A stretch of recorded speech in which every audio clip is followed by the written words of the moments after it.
السلام علیکم ورحمۃ اللہ وبرکاتہ۔ بسم اللہ الرحمن الرحیم۔ اذن للذین یقاتلون بانہم ظلموا وان اللہ علی نصرہم لقدیر۔ اللہ تعالی یا ایھا النبی حرض المؤمنین علی القتال ان یکن منکم 20 صابرون یغلبوا 200 لقد کان لکم فی رسول اللہ اسوۃ حسنہ۔ نبی کریم صلی اللہ علیہ وسلم کی زندگی ایک معیار ہے اور قرآن مجید سے پہلے آنے والی تورات، انجیل، زبور، صحائف موسیٰ، صحائف ابراہیم، ان سب میں پیغمبر خاتم النبیین کا لقب تھا۔ 10,000 قدوسیوں والا پیغمبر اور نبی الملاحم، خوب جنگیں لڑنے والا، یہ وہاں لکھا تھا۔ اور صلی اللہ علیہ وسلم نے مدینہ ہجرت کے بعد جنگیں لڑی ہیں، اور وہ جنگیں تقریباً 88 یا 90 جنگیں ہیں۔ 27 میں ان میں خود نبی کریم صلی اللہ علیہ وسلم نے غزوہ کیا ہے، جس میں خود آپ جائیں وہ غزوہ ہے، جس میں کسی اور کو سپہ سالار کر بنا کر بھیجیں تو وہ سریہ ہے، تو سریات کی تعداد زیادہ ہے، اور اس میں 9 میں لڑائی ہوئی ہے۔ اور نبی کریم صلی اللہ علیہ وسلم جو اللہ کے آخری پیغمبر ہیں اور جنگجو پیغمبر ہیں، تو حدیث میں آتا ہے کہ آپ سے زیادہ اس سلسلے میں کوئی نڈر اور جری نہیں تھا۔ اور جس وقت جنگ طائف میں کریم صلی اللہ علیہ وسلم اکیلے میدان میں کھڑے تھے اور یہ کہہ رہے ان النبی جو لا کذب انا ابن عبد المطلب، اور پھر حضرت عباس نے آواز لگائی انصار کہاں گئے ہو، مہاجرین کہاں گئے ہو، اور پھر وہ ایک دم مردانہ وار پلٹے لپکے، اور پھر آپ نے ان کو دیکھا تو آپ نے فرمایا اب تنور گرم ہو گیا ہے۔ اور پھر مسلمانوں نے جب ان پہاڑی لوگوں کے ساتھ جنگ کی تو ان کے منہ موڑ دیے۔ تو اس لیے مسلمان اس جنگ کے ضابطے میں اپنے معاہدے کے پابند ہیں۔ دشمن اگر اپنے معاہدے کو چھوڑ دے تو پھر یہ بھی اس کے کسی لحاظ سے پابند نہیں ہوں گے۔ صلح حدیبیہ کا معاہدہ جو 10 سال کے لیے تھا، قریش مکہ نے اس کو جب اپنی رعونت میں جو کہ پرانی تھی اس سے بھول ہو گئی، اور انہوں نے اعلان کر دیا کہ ہم اس معاہدے کو توڑتے ہیں، اور پھر اپنے لیڈر ابو سفیان کو بھیجا بھی تھا، اور نبی کریم صلی اللہ علیہ وسلم نے اس کو جواب بھی نہیں دیا تھا۔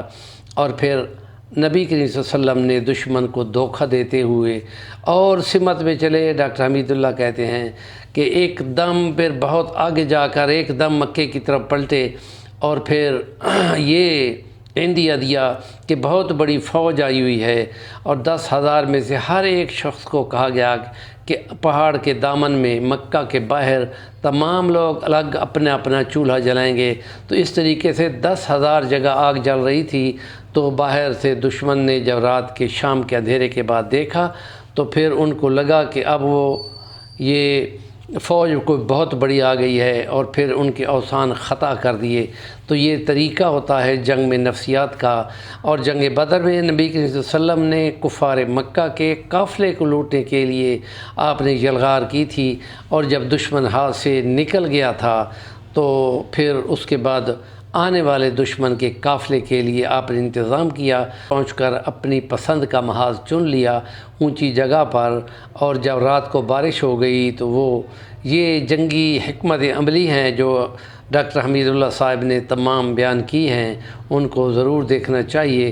اور مختلف محاذوں پر نبی کریم صلی اللہ علیہ وسلم مختلف اپنے دایاں پہلو اور بایاں پہلو، میمنہ اور میسرہ اور فرنٹ اور مرکز، ان تمام کے حساب سے اپنے جرنیلوں کو مقرر کیا ہوا تھا۔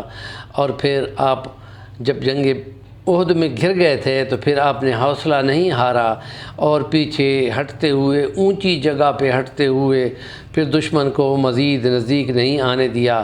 اور پھر جس وقت دشمن ناسمجھی سے واپس چلا گیا، حالانکہ وہ فتح یاب ہو چکا تھا، تو پھر ان کو خیال آیا کہ ہمیں تو فتح ختم کرنی چاہیے۔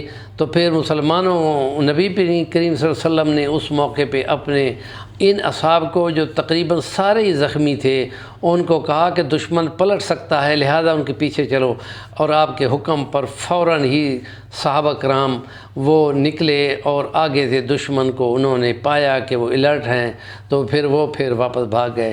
یہ حکمت عملیاں ہیں۔ اب بڑی فوج کے ساتھ ٹکرانا، وہ عقیدہ خدا کے قرآن نے مسلمانوں کو بنا دیا۔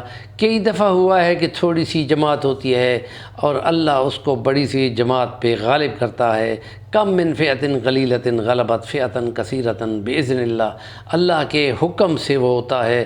اور اسی لیے مسلمان یہ جو نبی کریم صلی اللہ علیہ وسلم کو 10,000 قدوسیوں والا کہا گیا، کہ دشمن جب آپ کے ہاتھ لگ گیا اور تمام نے سرنڈر کر دیا تو پھر نبی کریم صلی اللہ علیہ وسلم نے ان کو، قریش مکہ کو جنہوں نے 13 سال تنگ کیا تھا اور بہت پریشان کیا تھا، ان کو جب دیکھا تو آپ فرمایا آپ تمہارے ساتھ کیا سلوک ہو؟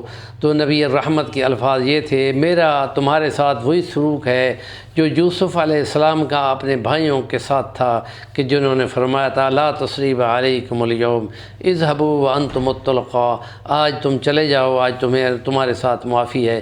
اس معافی کے نتیجے میں ان کے دل اور پسیج گئے، اور پھر وہ ایک ہی دم میں، یعنی تھوڑے سے ہی ٹائم میں 3,000 کے قریب تمام مکے والے فرنٹ پر آ کر کلمہ پڑھتے ہیں اور مسلمان ہو جاتے ہیں۔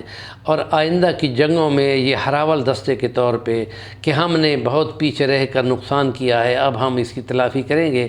اور دنیا نے دیکھا کہ وہ لوگ اس معافی کے نتیجے میں زیادہ شوق اور ذوق کے ساتھ پیغمبر صلی اللہ علیہ وسلم کے دستے بازو بن گئے۔ ہمارے چینل کا نام ہے صفی الوانی، ضرور سبسکرائب کریں۔ اور اس جنگ کے تناظر میں، کہ جو انڈیا اور پاکستان کی جنگ کے تناظر میں ہم اس بحث کو لے رہے ہیں کہ نبی کا اسوہ حسنہ ہمارے لیے مسلمانوں کو جنگ پہ اکساتا ہے اور ان کو جوش دلاتا ہے کہ کسی بھی صورت پیچھے نہیں ہٹنا۔